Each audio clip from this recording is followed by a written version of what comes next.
dengan baik. Wes, ayo gawe kesepakatan. Ayo gawe kesepakatan sing oleh dilaksanakan dan tidak boleh dilaksanakan. Paham ya? Oke, kesepakatan kelas tadi apa?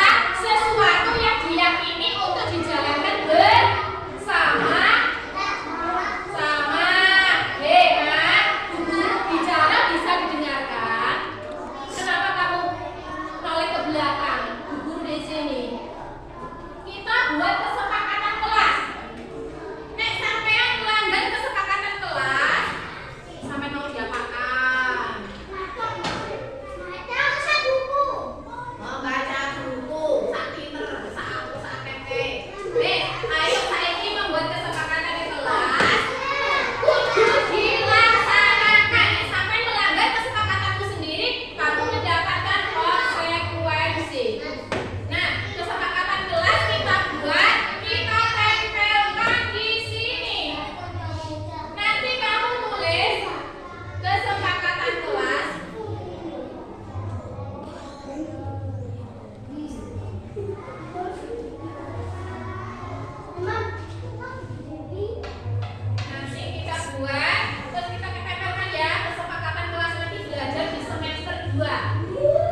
nggak kayak begini. Nah, kelihatannya gimana ya? Tulis lagi di sini. Ini kelihatannya duri. Ayo, Gege, sini ya, catatkan di Gege. Apa lo? Apa kesepakatan kelas kamu? Dibaca apa ini? Tidak mengumpat. Jadi sampean nggak boleh mengumpat ya. Tempel sini ya. Oh, dikasih nama Gege sini, belum dikasih nama. Dikasih nama. Namanya masing-masing. Biar tahu Bu Guru. Gege kesepakatan membuat tidak mengumpat. Misalnya Fatim nanti membuat kesepakatan kelas apa? Ditulis Fatim. Sudah. Apa tidak mengumpat ya Gege ya? Harus sepakat tidak mengumpat. Ayo ya, siapa lagi? Sampean Najwa Akbar, apa dibaca punyamu? Kesepakatan kelas apa itu? Dua Bu ini Bang. Oh, dua. Apa dibaca punyamu? Apa ini bunyinya apa ini? Tidak makan di kelas. apa ini? Pelajaran. Saat pelajaran dimulai. Nggih, tidak boleh makan di kelas nggih. Oke, tempel. Yang lain. Ayo sini dibaca yuk. Punyamu apa, Mbak?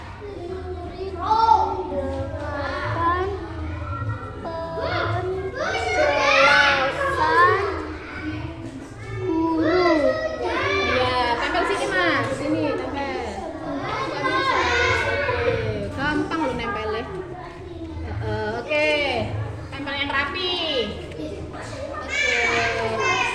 Ayo, siapa laki-laki? Ayo, Juna. Ayo, Mas. Siapa yang sudah? Ya, maju.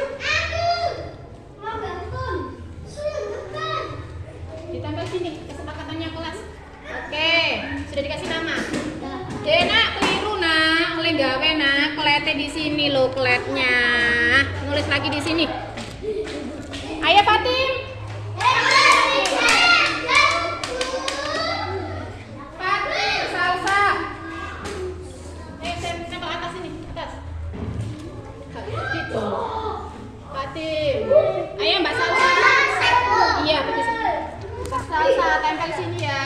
Indah. Apa Indah? Sudah Indah. Oke, Indah sudah. Ayo Mbak Ana. Tempel sini Mbak Ana. Oke, belajar nempel Mbak Ana. Tempel yang rapi ya. Nah, oke. Terus apa Mbak Ana?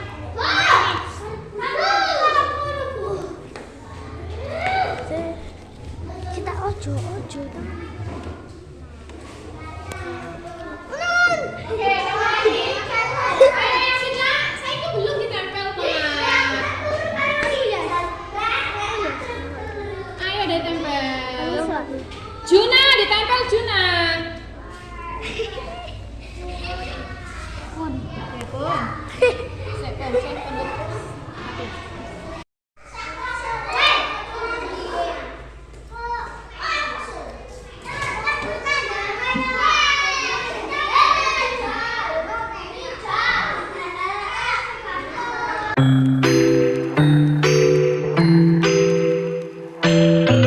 Assalamualaikum warahmatullahi wabarakatuh. Waalaikumsalam warahmatullahi wabarakatuh. Beli HP ceria, janji ketemu seorang diri. Salam bahagia pada diri. Terima kasih teman-teman Bapak Ibu guru sudah berkumpul di sini. Yang terhormat Bapak Afan selaku Wakasek. Kemudian para ibu-ibu guru yang saya hormati. Di kesempatan kali ini, marilah kita panjatkan puja dan puji syukur kehadirat Allah Subhanahu wa Ta'ala, di mana kita semua masih bisa berkumpul untuk melakukan sharing ilmu mengenai budaya positif. Di sini kita juga tidak lupa kita selalu mencurahkan sholawat serta salam kepada junjungan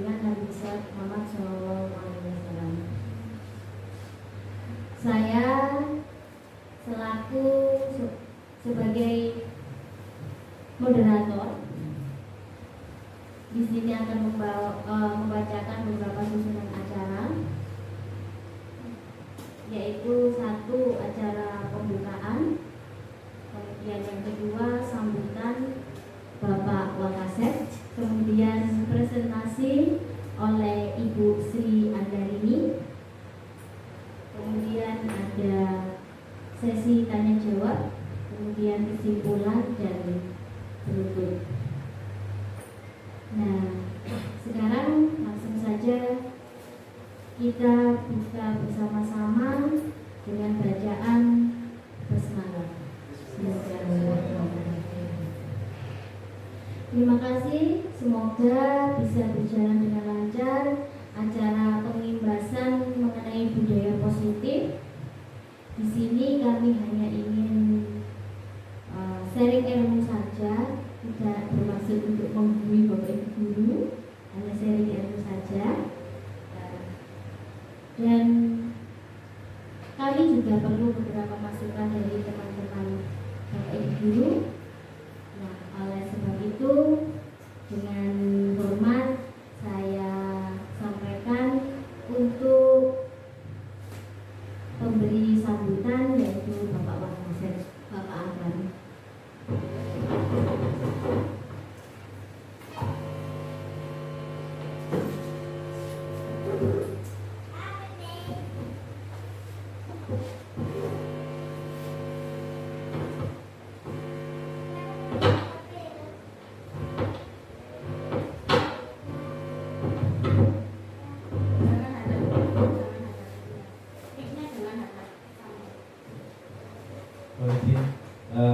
Bapak Ibu guru, teman-teman, ini sebenarnya bukan Wakasek ya, saya ini mewakili teman-teman saja.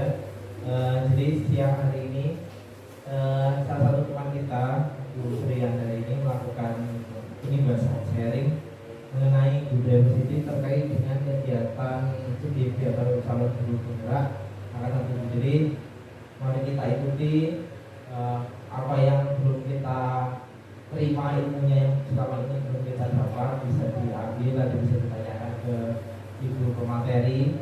Jadi saya mewakili teman-teman juga terima kasih banyak sudah diberi kesempatan untuk ikut serta dalam menerima materi yang mungkin lama tidak, atau saya ya lupa jalankan selama kegiatan kedinasan.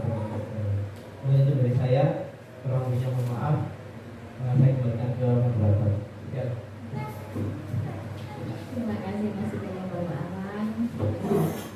Ya, ini memang bagian serangkaian tugas PGP yang kami imbaskan mengenai budaya positif, dan kali ini pematerinya adalah Ibu Sri Andarini. Ibu Sri Andarini, monggo saya berikan kesempatan untuk menjadi pematerinya.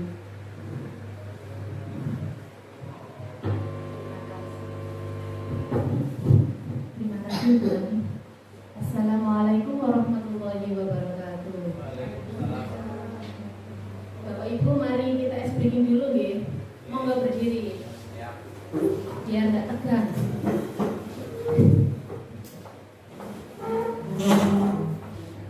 Mari kita ikuti.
Dan ada terima kasih. Ya. Lagi nggak Bu? Lagi nggak Pak? Lagi ya Bu. Oke, lagi. Langsung saja Mak ya, karena sudah siang Bapak Ibu. Ingat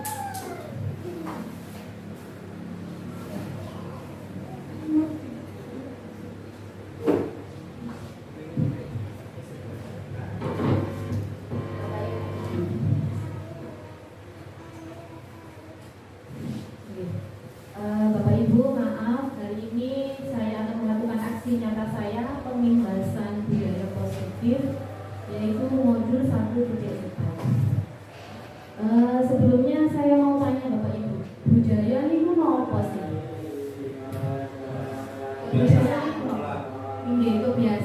Kebiasaan yang berulang-ulang, nilai-nilai atau kebiasaan-kebiasaan yang sudah biasa dilakukan di sekolah kita, gitu. Namanya budaya positif. Salam dan bahagia. Perubahan paradigma.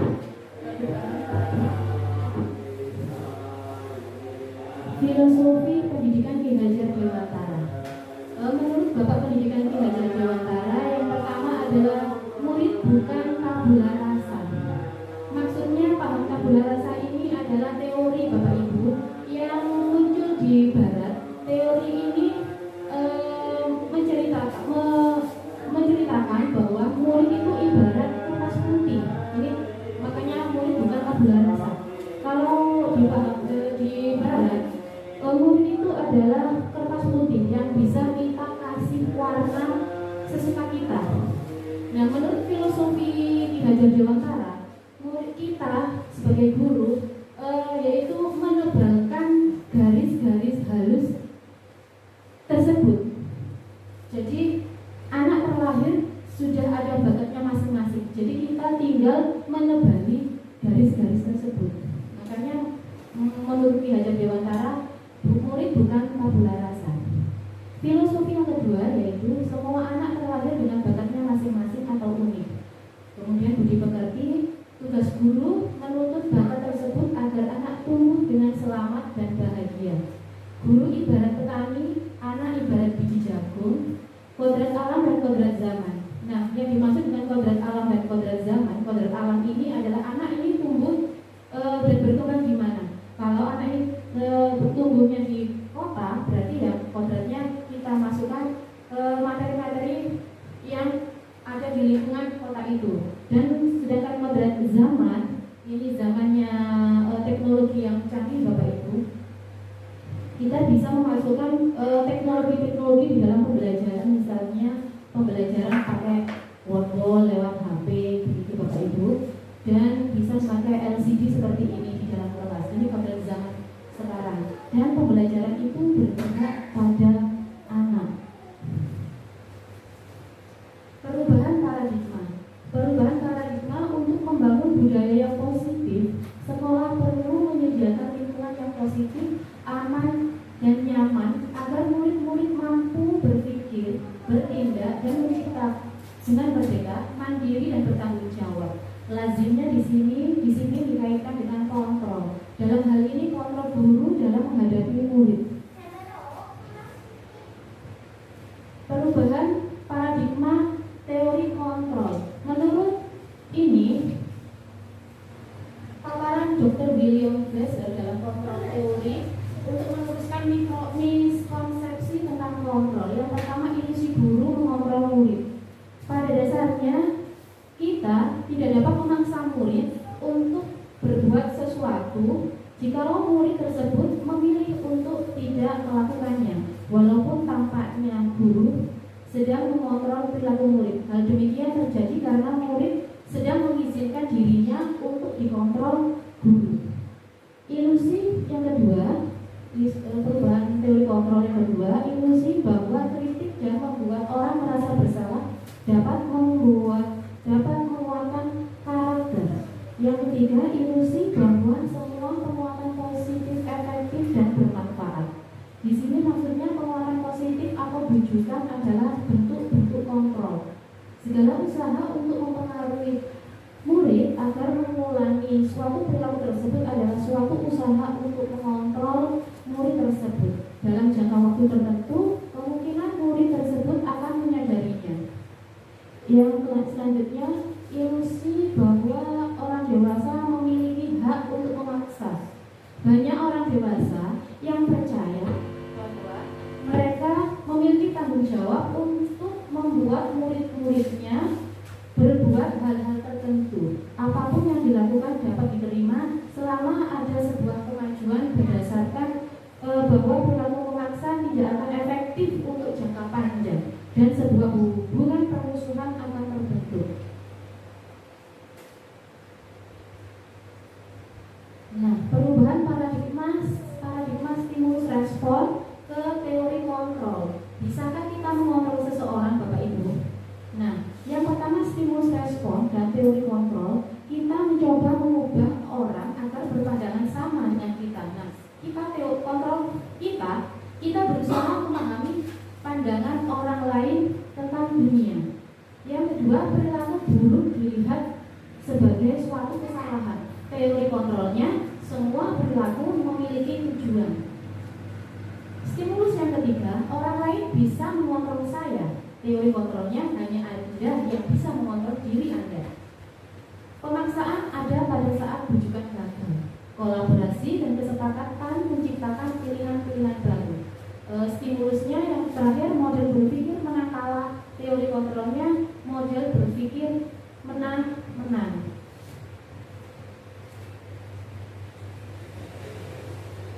Nah, apa makna disiplin, Bapak Ibu? Disiplin itu nopo, Bapak Ibu? Bu Vina? Nopo disiplin itu? Iya, tepat waktu. Iya, tepat waktu. Kemudian, apa? Disiplin itu nopo apa? Aturan, iya, aturan. Apa makna disiplin itu? Kita lihat, kata disiplin sering dikaitkan dengan tata tertib, teratur, dan kepatuhan pada peraturan. Kata disiplin juga sering dihubungkan dengan hukuman. Padahal itu sungguh berbeda karena belajar dengan disiplin tidak harus dengan memberi hukuman. Justru itu adalah salah satu alternatif terakhir dan kalau tidak perlu digunakan sama sekali. Adapun definisi kata merdeka menurut Ki Hajar Dewantara adalah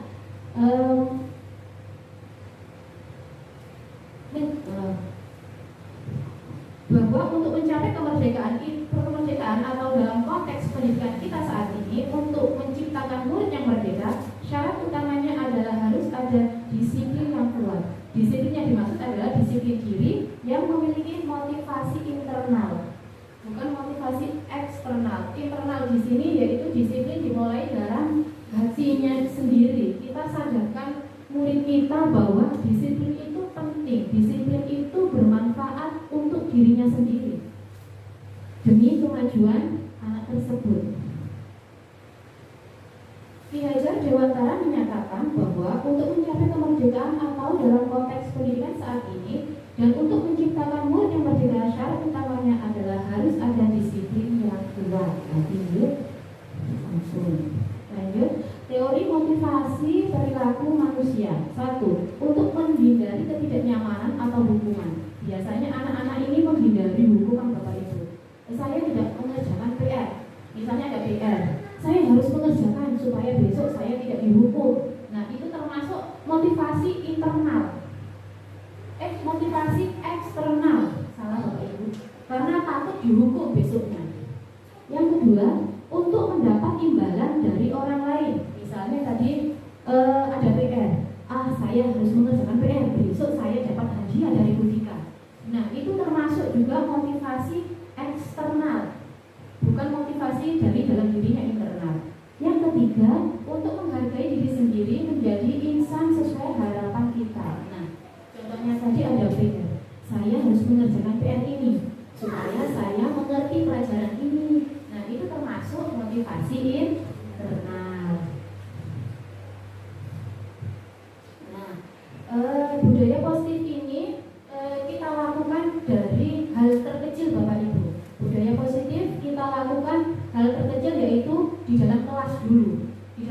kelas kita melakukan peraturan kelas, kesepakatan kelas, keyakinan kelas bersama anak-anak. Kita sepakati bersama, kita buat keyakinan kelas bersama-sama. Kemudian kita tempelkan ke depan dan kita lakukan bersama-sama. Nah, kalau sudah kelas terbentuk peraturan dan keyakinan kelas yang disepakati kelas, maka akan terjadi lingkungan positif.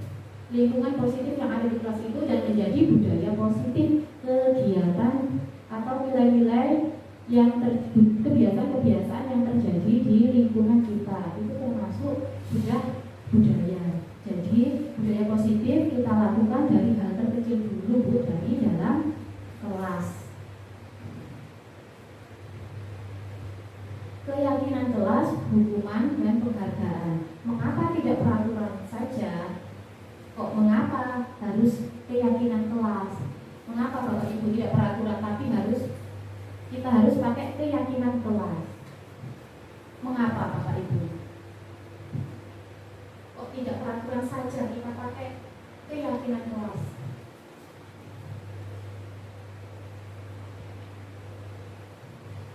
Ini mengapa?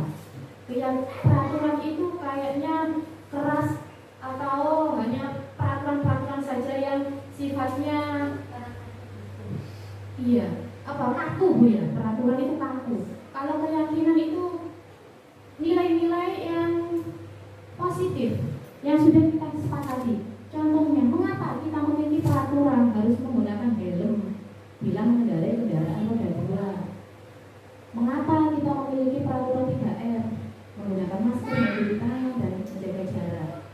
Mengapa kita memiliki peraturan harus datang tepat waktu pada saat mengikuti pelatihan? Ini pertanyaan untuk mendukung motivasi intrinsik, kembali ke nilai-nilai atau keyakinan-keyakinan lebih menggerakkan seseorang dibandingkan mengikuti serangkaian-serangkaian peraturan.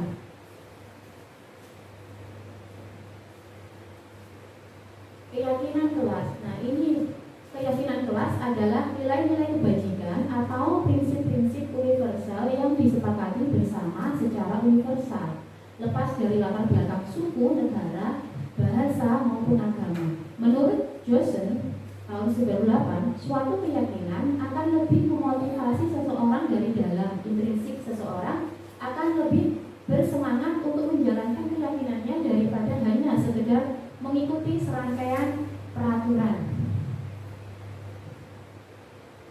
Nah, ini peraturannya, ini perbedaan peraturannya dan keyakinan kelas. Kalau peraturan selalu kembalikan buku ke tempatnya, ini peraturan. Kalau keyakinan kelasnya tanggung jawabmu bagaimana? Nah, itu. Kalau peraturan dilarang mengganggu orang lain, kita rubah keyakinannya, menghormati orang lain dan disiplin diri. Hadir di sekolah 15 menit sebelum pembelajaran dimulai. Keyakinan kelasnya atau nilai-nilai kebajikannya yaitu menghormati orang lain, komitmen pada tujuan. Peraturan yang selanjutnya dilarang melakukan kekerasan. Kita rubah ke nilai kebajikan yang dituju yaitu keselamatan, menghormati orang lain. Bergantian akan menunggu giliran. Kita ganti menjadi menghormati orang lain, kesabaran. Dan gunakan masker. Itu nilai kebajikannya yaitu menjaga kesehatan, keselamatan. Itu peraturan diubah ke keyakinan. Contoh penerapan membuat keyakinan kelas yang sudah saya lakukan di kelas. Yang pertama, guru membimbing siswa membuat keyakinan kelas. Ini saya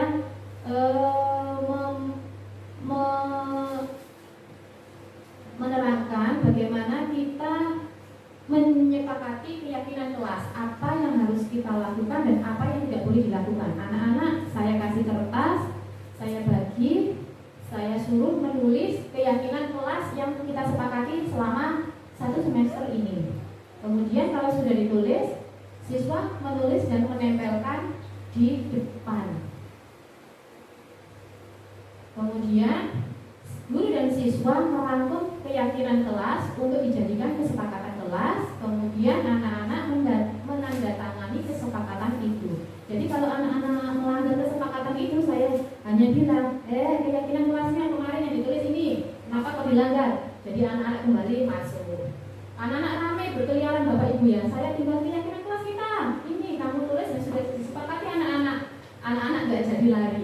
Tapi ya berkali-kali saya gopeng Bapak Ibu di kelas 1. Dihukum oleh penghargaan. Nah, hukuman atau penghargaan ini juga pengaruhnya luar biasa Bapak Ibu. Dihukum oleh penghargaan, pengaruh jangka pendek dan jangka panjang. Penghargaan menghukum, penghargaan mengurangi ketepatan, penghargaan tidak efektif, dan penghargaan merusak hubungan. Jadi kalau Bapak Ibu mengajar di kelas, misalnya, oh yang dapat 100 dapat hadiah. Jadi anak-anak itu nanti akan menjaga no. Nanti 100 gak oleh hadiah sih Pak, cuma ini si A dapat hadiah begitu. Jadi penghargaan itu tidak efektif digunakan di kelas.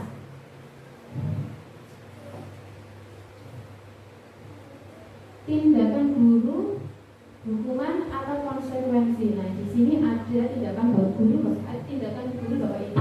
Ini termasuk hukuman atau konsekuensi. Kalau konsekuensi itu kan anak kalau sudah menumpahkan botol minumannya temannya ditumpahkan, konsekuensinya kan harus nopo niku. Dipel nggih. Itu konsekuensi. Kalau hukuman yaitu dengan cara menghukum anak tersebut. Ya ini mencatat 100 kali di dalam buku kalimat. Saya tidak akan terlambat lagi karena terlambat ke sekolah. Ini termasuk hukuman atau konsekuensi? Bu Vina? Kenapa? Konsekuensi. Oke, kita kunci Bu Vina di konsekuensi. Pak Afan, lari mengelilingi lapangan basket 2 kali karena terlambat hadir di sekolah. Ini hukuman atau konsekuensi? Hukuman. Oke, kita kunci jawabannya Pak Afan. Bu Nanda, murid diminta untuk push up 15 kali karena tidak menggunakan masker ke sekolah. Ini hukuman atau konsekuensi?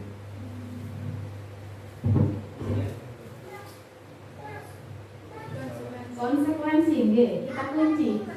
Menggantikan Bu Tika, menggantikan kertas tugas teman yang telah dicoret-coret. Konsekuensi, kita kunci. Bu Ani, membersihkan tumpahan air di meja tulis karena tersenggol pada saat belajar. Konsekuensi atau hukuman? Membersihkan tumpahan air. Konsekuensi, kita kunci. Meminta murid tidak menggunakan sepatu seharian di sekolah karena tidak mengenakan sepatu hitam. Apa?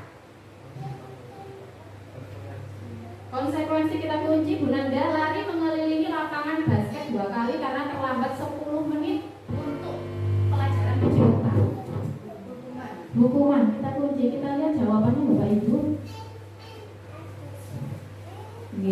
Mencatat 100 kali dalam buku. Saya tidak akan terlambat lagi, itu termasuk hukuman karena menyakiti siswa.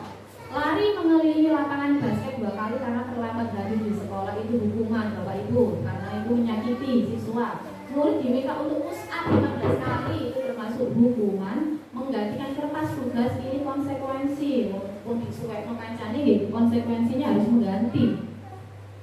Membersihkan tumpahan air, sama konsekuensi. Murid disuruh mengenakan sepatu seharian di sekolah karena tidak menggunakan sepatu hitam, ini hukuman, menyakiti hati siswa. Lari mengelilingi lapangan basket 2 kali karena terlambat 10 menit pelajaran PJOK, ini konsekuensi. Karena terlambat PJOK, olahraga. Perbedaan hukuman dan konsekuensi. Ini kalau hukuman sesuatu yang menyakitkan harus terjadi. Kalau konsekuensi sesuatu harus terjadi. Membuat anak sakit fisik maupun sakit hati untuk jangka waktu lama. Kalau konsekuensi membuat anak merasa tidak nyaman dalam jangka waktu pendek. Anak membenci kedisiplinan. Kalau konsekuensi anak menghargai disiplin. Hukuman itu paksaan, kalau konsekuensi itu stimulus tanggapan. Mendorong atau menyakiti diri sendiri itu hukuman, kalau konsekuensi mendorong anak agar mudah menyesuaikan diri. Konsep diri yang buruk itu hukuman, konsep diri yang baik itu konsekuensi. Anak belajar untuk menyembunyikan kelas kesalahannya, hukuman.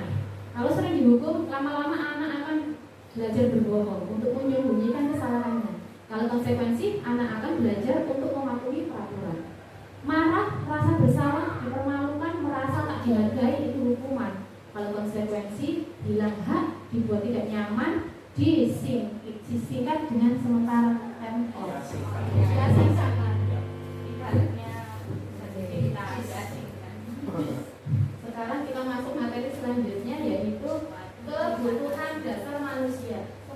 Di pelajaran kita Bapak Ibu, kebutuhan dasar manusia itu ada 5, yaitu survival. Survival niki kebutuhan bertahan hidup. Kebutuhan bertahan hidup ini contoh yaitu sandang pangan papan ya Bapak Ibu. Kebutuhan yang bersifat fisiologis. Survival. Misalnya kesehatan, rumah, makanan. Kalau anak datang ke sekolah dalam keadaan lapar, ya nanti dia akan membuat ulah di sekolah. Karena perutnya lapar, belum terpenuhi survivalnya. Kalau anak itu sekolah dan bajunya kotor, ya malu dengan teman-temannya. Kebutuhannya belum terpenuhi. Dia tidak dapat uang saku dari orang tuanya. Itu uang saku belum terpenuhi survivalnya. Kebutuhan bertahan hidup. Selanjutnya yaitu kebutuhan kasih sayang dan rasa diterima, cinta dan kasih yang diterima. Kebutuhan untuk disayangi dan diterima meliputi kebutuhan akan hubungan dan koneksi sosial, kebutuhan untuk memberi dan menerima kasih sayang dan hubungan dan kebutuhan untuk merasa untuk memberi dan menerima kasih sayang dan kebutuhan untuk merasa menjadi bagian dari sebuah kelompok. Anak-anak memiliki kebutuhan dasar kasih sayang dan rasa diterima yang tinggi, biasanya ingin disukai, diterima oleh lingkungannya. Yang kebutuhan yang ketiga yaitu penguasaan, kebutuhan pengakuan atas kemampuannya. Kebutuhan ini menjadi kompeten, menjadi terampil, diakui atas prestasi dan keterampilannya. Anak-anak yang memiliki kebutuhan dasar akan penguasaan yang tinggi biasanya selalu ingin menjadi pemimpin. Mereka juga suka mengamati sebelum mencoba hal baru dan merasa kecewa bila melakukan kesalahan. Selanjutnya, kebutuhan selanjutnya yaitu kebebasan. Kebutuhan akan pilihan. Kebutuhan akan kemandirian, otonomi, memiliki pilihan dan mampu mengendalikan arah hidup seseorang. Anak-anak dengan kebutuhan kebebasan yang tinggi menginginkan pilihan. Mereka perlu banyak bergerak, suka mencoba-coba, tidak terlalu terpengaruh orang lain dan senang mencoba hal baru dan menarik. Kebutuhan yang terakhir yaitu kesenangan. Kebutuhan untuk merasa senang. Anak-anak dengan kebutuhan dasar kesenangan yang tinggi biasanya ingin menikmati apa yang dia lakukan. Nah, di sini ada kasus Bapak Ibu, kita koreksi. Ibu Ani, guru kelas 5 di SD Pelita Hati, sedang bingung menghadapi ulah salah satu murid di kelasnya, Agus. Beberapa anak telah datang dan mengeluhkan Agus yang seringkali meminta bekal makan siang mereka dengan paksa. Jika Anda menghadapi situasi seperti Ibu Ani, apa yang akan Anda lakukan? Menurut Anda, kira-kira apa alasan Agus melakukan hal itu? Kira-kira nopo Pak? Agus ini selalu meminta bekal temannya. Kira-kira kebutuhan apa yang belum terpenuhi oleh si Agus? Pangan, leres. Survival belum terpenuhi. Gunanya kebutuhan apa yang belum terpenuhi oleh Agus? Agus selalu meminta makanan. Penguasaan boleh. Ya, mari kita lihat Bapak Ibu jawabannya. Dalam konteks penerapan disiplin positif, Ibu Ani sebaiknya mencari tahu alasan Agus melakukan tindakan tersebut agar mengetahui kebutuhan mana yang sedang berusaha dipenuhi Agus. Apabila jawaban Agus karena ia lapar dan orang tuanya tidak membawanya bekal makanan siang, kebutuhannya adalah bertahan hidup. Apabila jawaban Agus Agus karena ia senang temannya, jadi memperhatikan dia. Kebutuhannya adalah cinta dan kasih sayang yang ingin dipenuhi Agus. Apabila jawaban Agus adalah dia merasa hebat karena temannya jadi takut dan menuruti keinginannya, kebutuhannya adalah penguasaan, pengakuan atas kemampuannya. Aku loh hebat, aku penguasa kelas gitu.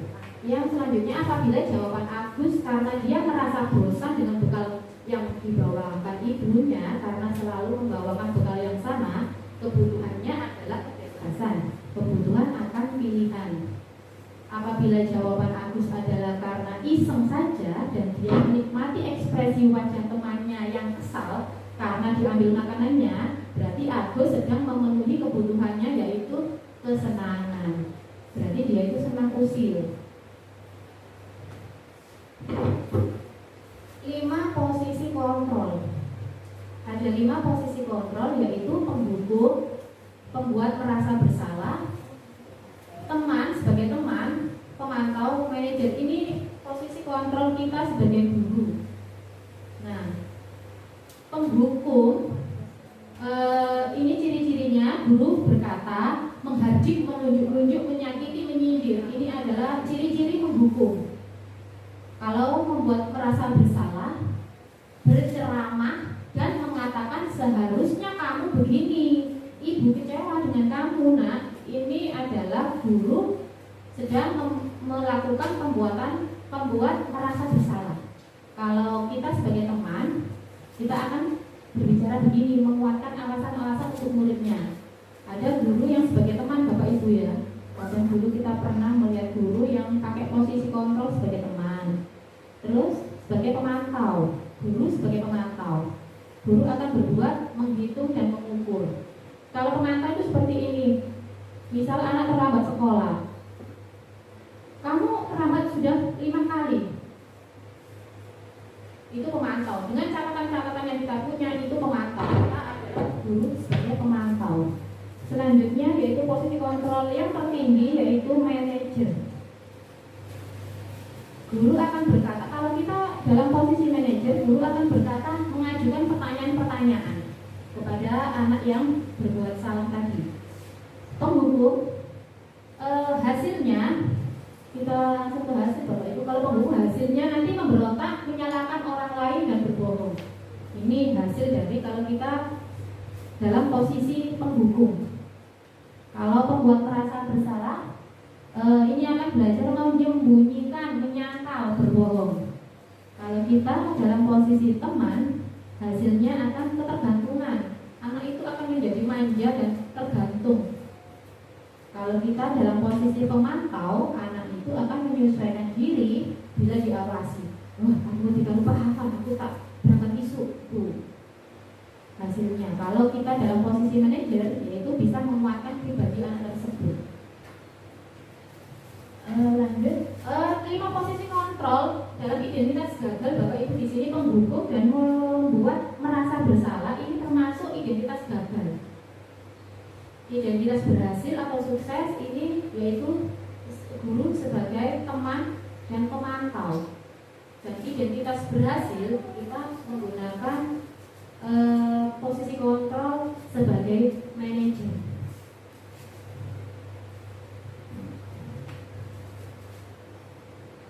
Nah, sekarang kita masuk ke restitusi. Ini pelajaran baru Bapak Ibu kulo nggih.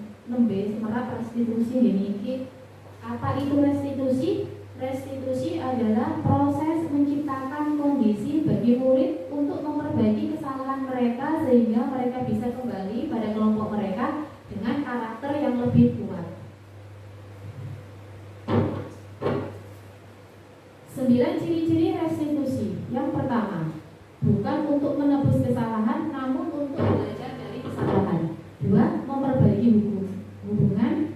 Tawaran bukan paksaan. Restitusi menuntut untuk melihat ke dalam diri. Restitusi mencari kebutuhan dasar yang mendasari tindakan. Restitusi diri adalah cara yang paling baik untuk memperbaiki diri.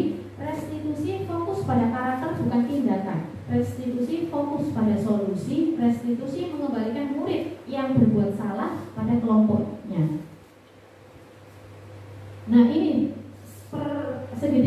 restitusinya yang bisa diajukan kepada anak-anak kalau anak-anak membuat kesalahan. Yang pertama, kita melakukan menstabilkan identitas. Pertanyaan yang diajukan yaitu setiap orang pasti pernah melakukan kesalahan. Kamu bukan satu-satunya yang pernah melakukan tindakan ini.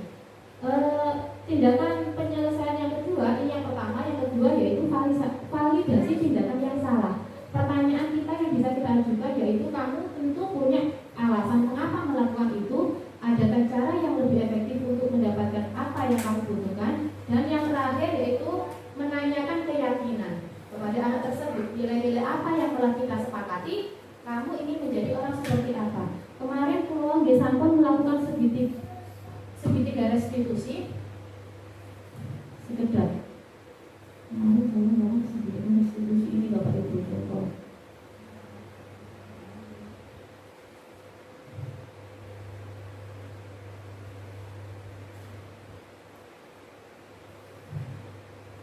Kemarin saya melakukan segitiga restitusi ini yaitu kasus mencontek dan datang terlambat. Ini pulau praktek kelas tunggal.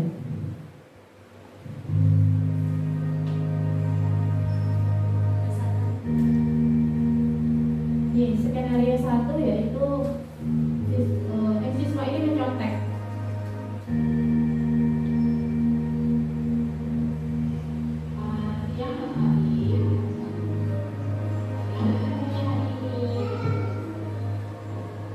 Ini segitiga restitusi. Kita sebagai manajer.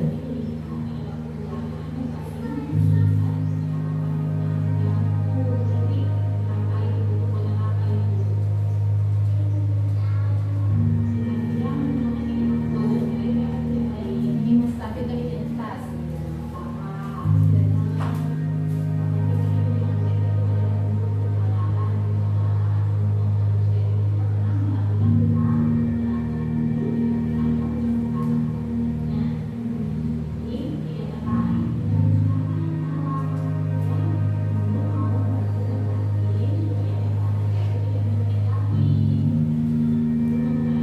Terus validasi tindakan yang salah tadi, dua pertanyaan yang kita pakai.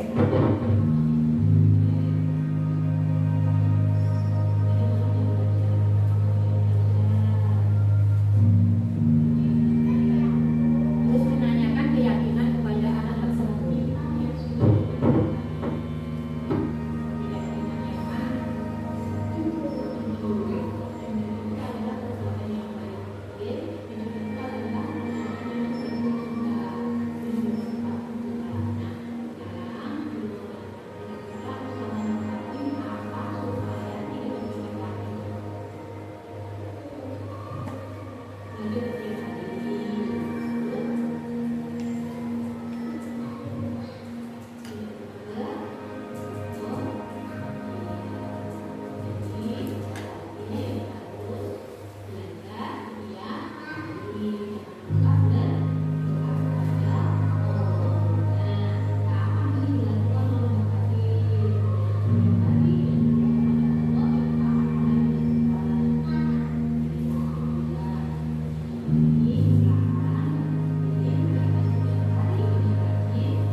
Tadi segitiga restitusi, 3 pertanyaan yang kita ajukan kepada siswa tersebut. Ini dokumen penerapan segitiga restitusi. 2 kasus mencontek dan terlambat sekolah. Menangani siswa bermasalah dengan menerapkan segitiga restitusi. Terima kasih Bapak Ibu. Mohon maaf apabila ada kurang paham, salah kata, kula nggih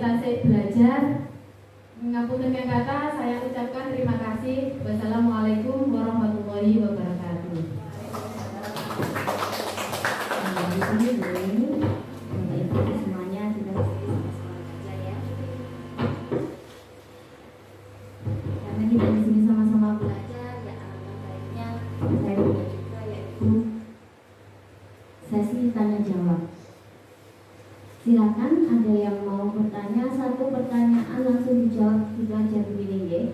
Ya, monggo. Monggo Pak Afan, kemudian Bu Tika dan Bu Bina, monggo.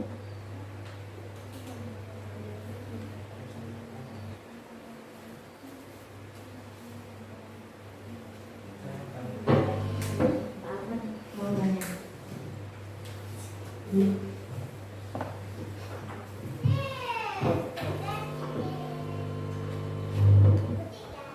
Terkait dengan tadi ya penjelasan lewat sertifikat restitusi. Nah, itu misalnya kalau di dalam kelas ada lebih dari satu anak yang bermasalah dengan kasus yang sama, berarti kita penyelesaiannya satu-satu ya, kita analisis dulu masalahnya apa satu-satu atau langsung berkelompok gitu, atau misalnya mereka punya latar belakang apa yang sama kenapa mereka punya. Jadi intinya satu-satu dulu penyelesaiannya atau langsung berkelompok. Jadi makasih.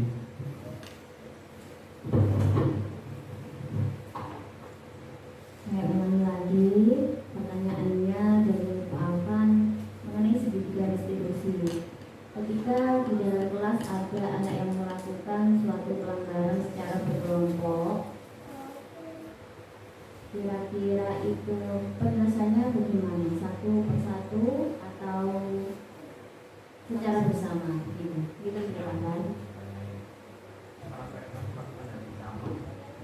Terima kasih disampaikan.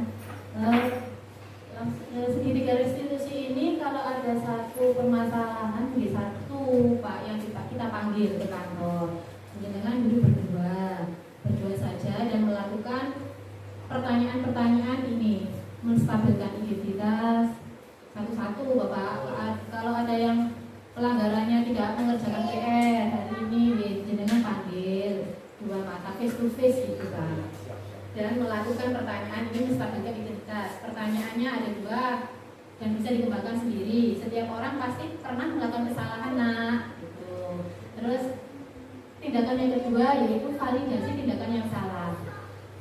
Bukan kamu saja yang pernah melakukan kesalahan, guru juga pernah melakukan kesalahan. Ini validasi tindakan yang salah. Kemudian pertanyaan yang ketiga yaitu menanyakan keyakinan. Kita kan sudah melakukan kesepakatan kelas di awal Bapak ya, kita sudah tempelkan. Berarti apa yang dilanggar dia masih ingat, nilai-nilai apa yang telah kita sepakati dulu. Oh ini jujur tadi PR. Kamu ingin menjadi orang seperti apa? Terus baik, penyelesaiannya apa supaya kamu tidak mencontek. Dia berpikir sendiri ya, saya harus belajar dulu, saya harus berdoa, ya itu kamu lakukan mulai kapan? Hari ini alhamdulillah mulai hari ini kamu harus rajin belajar, rajin berdoa. Semoga kamu menjadi anak yang soleha. Ini Pak segitiga restitusi bisa kita terapkan di kelas. Bagi anak-anak yang nakal kita panggil satu-satu, kita selesaikan satu-satu. Terima kasih Pak.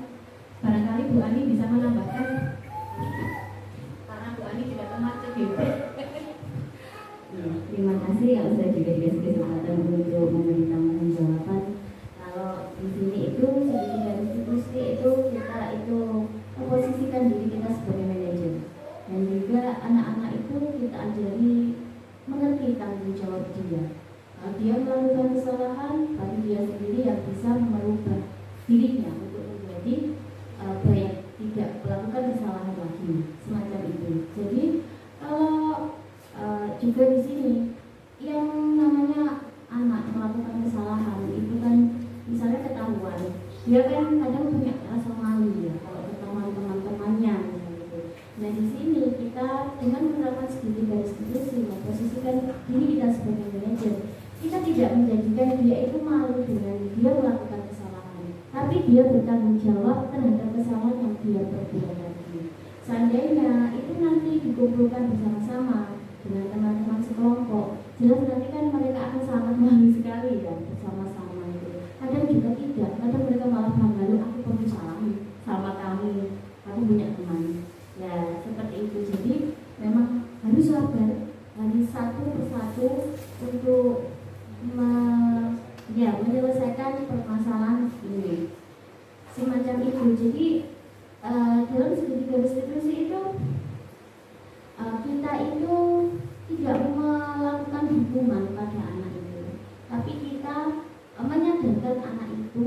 dia agar dia bertanggung jawab kembali terhadap kesalahan yang dia perbuat. Itu yang dimaksud dengan budaya positif, itu menumbuhkan semangat untuk disiplin itu dari internnya, secara intern, bukan eksternalnya. Kalau eksternal, misalnya saja ya, kita menggunakan helm. Kalau aku tidak pakai helm, aku nanti ketilang, semacam itu. Tapi kalau secara internal, nanti kalau saya tidak memakai helm, bisa saja nanti kecelakaan saya meninggal dunia. Dari diri sendiri akan melakukan itu. Jadi kalau misalnya karena dapat sanksi itu kan eksternal, jadi nanti aku nanti kalau dapat sanksi ini akibatnya akan seperti ini, jadi nanti itu akan menjadi sering dilanggar. Biasanya gitu ya Pak ya. Kalau kita saat diberi sanksi, anak-anak sering dilanggar kadang semacam itu. Tapi kalau kita menyadarkan dari dirinya, insya Allah dia akan mau berubah ya, semacam itu. Ya kita namanya juga berusaha ya memang harus sadar sekali. Terima kasih Pak Akan. Apa sudah jelas Bapak Akan? Teman-teman semuanya, ada lagi pertanyaan? Bu Rita, monggo. Bu Rita, Bu Nanda, monggo. Sudah? Iya, terima kasih karena sudah tidak ada yang bertanya, maka acara ini akan saya tutup. Dan jika memang ada kurang lebihnya kami dalam menyampaikan materi ataupun bertutur kata dan bertingkah laku, kami memohon maaf. Di sini kami sama-sama belajar ya.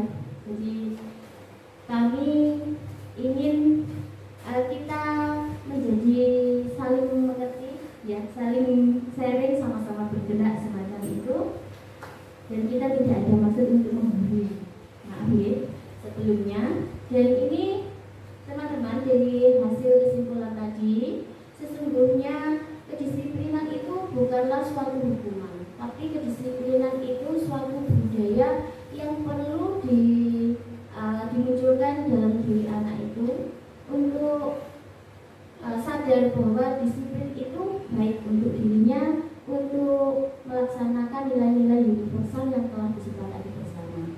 Dan kemudian alangkah baiknya kita sebagai seorang guru, kita menerapkan sistem kontrol sebagai manajer, yaitu menggunakan studi.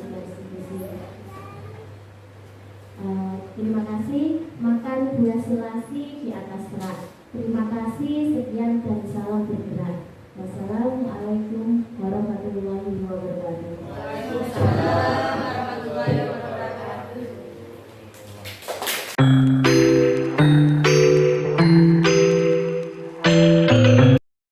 Assalamualaikum warahmatullahi wabarakatuh. Saya Siti Romla SPD, Kepala Sekolah Dasar Negeri Melaras, tempat Bu Rini mengajar. Saya bangga kepada Bapak Ibu Guru SD Negeri Melaras yang mempunyai kinerja yang tinggi, khususnya kepada Bu Rini yang masuk ke dalam guru penggerak, tergerak, bergerak, dan menggerakkan. Pengimbasan yang dipaparkan Bu Rini merupakan tugas aksi nyata modul 1.4 dalam program guru penggerak. Mudah-mudahan pengimbasan budaya positif yang disampaikan Bu Rini menjadi motivasi bagi Bapak Ibu Guru SD Negeri Melaras yang nantinya akan bisa menjadi disiplin, meningkatkan motivasi belajar, dan akhirnya meningkatkan prestasi siswa. Demikian dari saya. Wassalamualaikum warahmatullahi wabarakatuh. Assalamualaikum warahmatullahi wabarakatuh. Perkenalkan, nama saya Ahmad Panani, rekan kerja dari Bu Sri Andarini.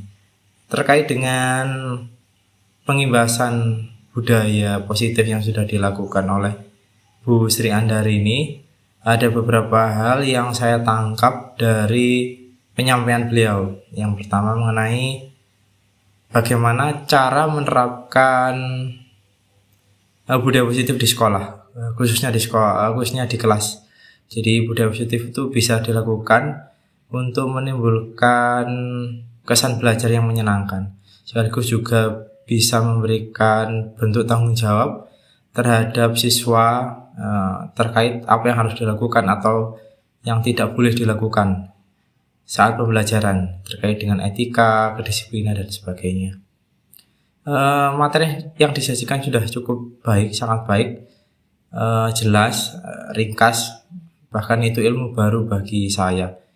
Jadi kesannya luar biasa, bisa terus ditingkatkan agar kedepannya juga bisa diterapkan oleh pengajar yang lain. Selain juga sudah dilakukan oleh Bu Sri Andarini. Terus semangat Bu Andarini. Mungkin itu dari saya. Terima kasih. Wassalamualaikum warahmatullahi wabarakatuh.